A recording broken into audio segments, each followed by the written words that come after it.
G'day, we've come to the right place for End Times Insights, but for seeing Coal Wharf, we're about 100 years too late because that's about all we're going to see of Coal Wharf. It all changed when the railway came through in 1915.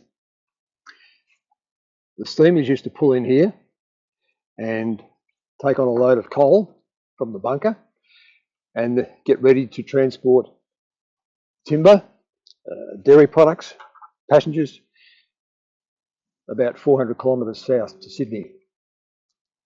These days, Coal Wharf is a very popular picnic spot for families. And it gives us access to Pelican Point Rainforest Reserve on my left, on a trail that us hikers maintain. And it makes for a 7-kilometre loop back along the beach, which is very popular. Before we get into opening our Bibles at Isaiah, let me just share with you some interesting history about this place. In the 1930s, it was decided that the river mouth needed a northern breakwall to supplement the southern one.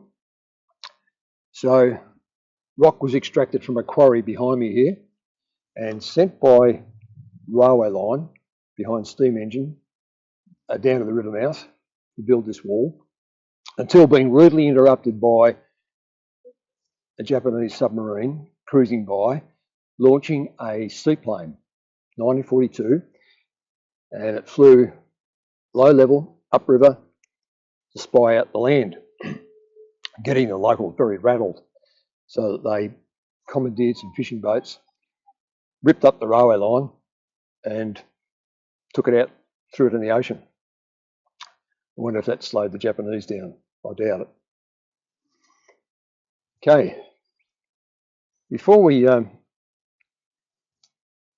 get into Isaiah, I just forgot to mention that his name means salvation is of Jehovah. Mentioned some 26 times. So both he and us and all those around him were constantly reminded that our God is in the business of saving people. All right, he speaks of the 4 kings in his lifetime: Uzziah, Jotham, Ahaz, and Hezekiah.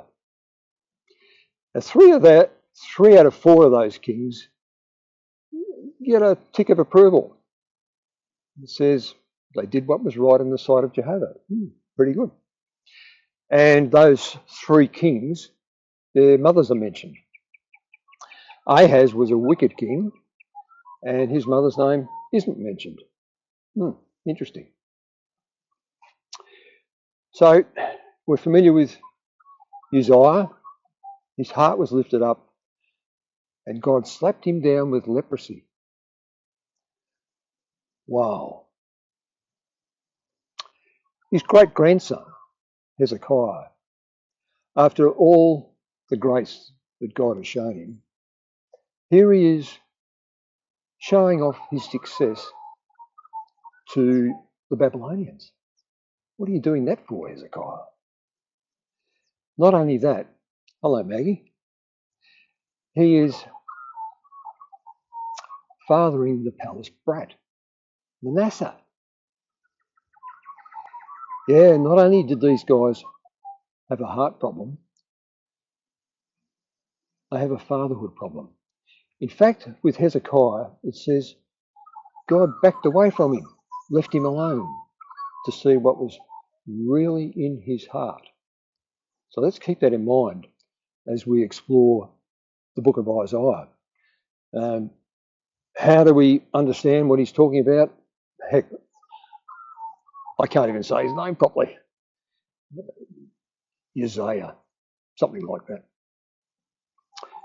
So we need to go at least 700 years ahead into the New Testament, and we find that of all prophets, he is quoted the most, 40 times. And 21 of those times, he's actually named.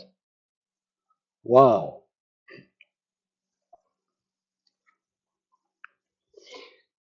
Now, one of the most prominent quotes is where it speaks of John the Baptist as the messenger who is going to make straight the paths of the Lord. And then we have another striking mention by John the disciple in chapter 12, where he's speaking of the lack of belief in the man of sorrows who he knew personally. The very one who Isaiah will see soon in glory. Wow. But go back into Isaiah's lifetime, and he has a younger contemporary by the name of Micah, just 50 kilometres or so down the road at a village called Mauritius Gas. And he says exactly the same thing as Isaiah. Wow. Something is in our Bible twice. Must be important, eh? And what they say is almost unbelievable today.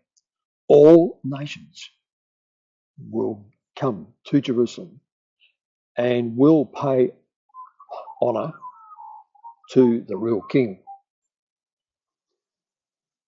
And not only that, never mind Trump's peace plan for the Middle East. This will be universal peace. Swords will be beaten into ploughshares. Do we really want universal peace? No more war heroes. No more medals. No more military careers. So what Isaiah has to say is not popular. In fact, we're about to see something he claims that in his day was utterly ridiculous. Well, that's it for today. Thanks for listening, and we'll see you later.